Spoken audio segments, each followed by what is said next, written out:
fact, we will never enjoy true success until we learn to see the big picture.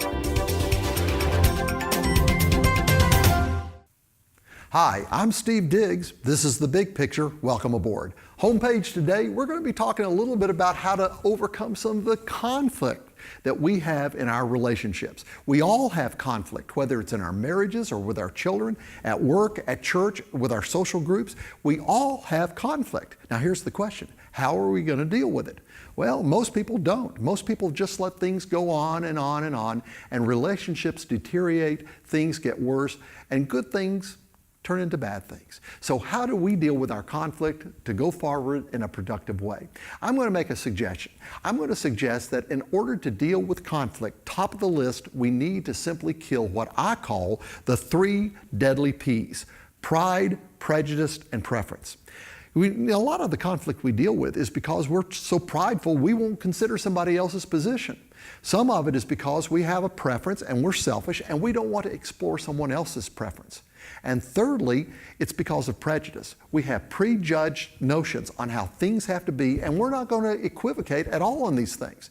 Now, I'm not suggesting that we should change our basic message, but we need to be open to the concept and the idea and the possibility of changing our methodology so we can be more productive in all of our relationships. So, how do we do this? I'm going to share with you what I call the 7 golden keys to dealing with conflict. Top of the list, number 1 is this. We need to understand that when there's a conflict that is beginning, sometimes it's wise to simply ask for a timeout. Say something like, hey, John, I appreciate your thoughts here, but before we spend more time right now and get a little bit hot and heated on this, why don't we take a couple of hours and get a few other things done? I'll meet you at your office, or you can meet me at my office at, say, 1:30, and we'll talk further. Would that be okay? This is sometimes the very best thing to do because it simply slows that process down and takes some of the emotion and some of the heat out of it. Remember, we want to have more light and less heat in all relationships. Second thing is simply this. We need to understand that we should never, ever, ever ask incendiary questions like, what's your problem? That's not the way to discuss a conflict situation. Instead, we need to ask kind, open-ended questions like, can you help me understand how you feel about this? And by the way, remember that it's very important to understand how the person feels. Most of us work based more on our feelings, especially in moments of passion and maybe anger than we do from our cognitive side. So don't ask how they think, ask how they feel about things. This will help a whole lot more. Once they've told you how they feel, then simply rephrase, reframe, and restate the things that they've already said to you. Like, for instance, did I hear you, John, correctly to say thus and thus? And if he says, yes, you did, then good news. We're beginning to head to a point where we're kind of coming together in some things, and we're resolving some of this already. Number 5, remember to only deal with one issue at a time. You know, the tendency sometimes when we get into a heated situation is to dredge up stuff from the past. This is almost always counterproductive. Don't do that. We're dealing with one topic and that's it. Don't go off into the weeds on other things. Stay focused and stay on that one topic. Number 6, be aware of your presence.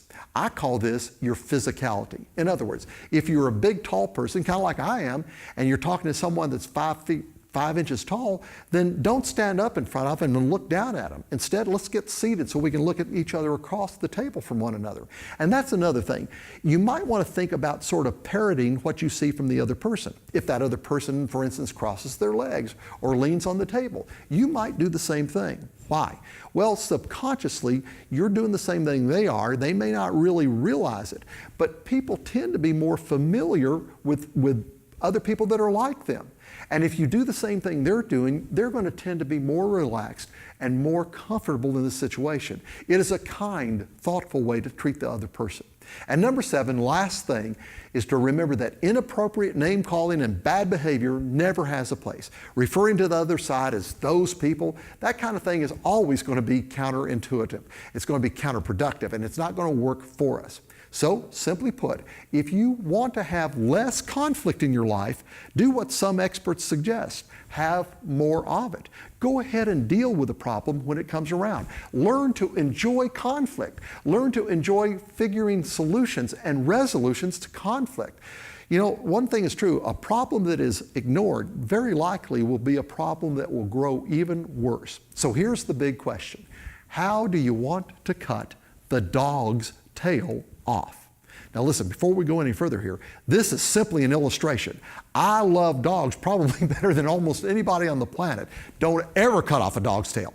But in this metaphor, if you're going to have to cut off the dog's tail, there are essentially two ways to do it.